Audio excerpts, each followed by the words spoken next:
This is a critique. No hate is given to Exadius or anyone else that worked on the song.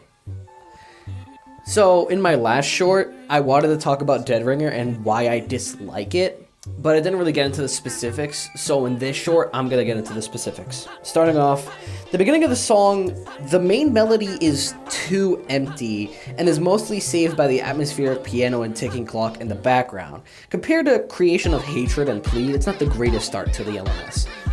After the startup comes the buildup, and it's bad. The guitar for the buildup is great, but the aftermath is very lackluster. The drums are there, but not really helping, other than giving the tempo of the song. The guitar doesn't really sound like a guitar, if that makes sense. But the instrument that was used in the intro is way better in the later segments, and into the breakdown is also pretty good. It's pretty emotional, but not as emotional as I would expect. It does feel very rushed, but it's decent. Though it does get more decent at the halfway mark. The atmosphere grows and it feels more dreadful and apologetic, which makes sense given the context.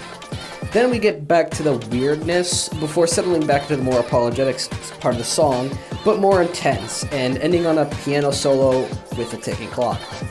I like the more calming, atmospheric parts as they feel right, but the intensity is wrong. As I said, the guitar doesn't feel really guitar-like, and for the update that this LMS is being one of the main focuses of, it's underwhelming and off-putting. How I would change this is to have the guitar more monstrous, loud, and obnoxious.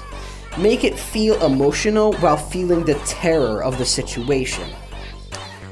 In my opinion, it's not a bad LMS, but for what it's supposed to be, it's lackluster, and is lacking in one of the main departments of what it's supposed to be going for. But hey, that's just my thoughts. Tell me yours in the comments. That's a Duck Duck reference.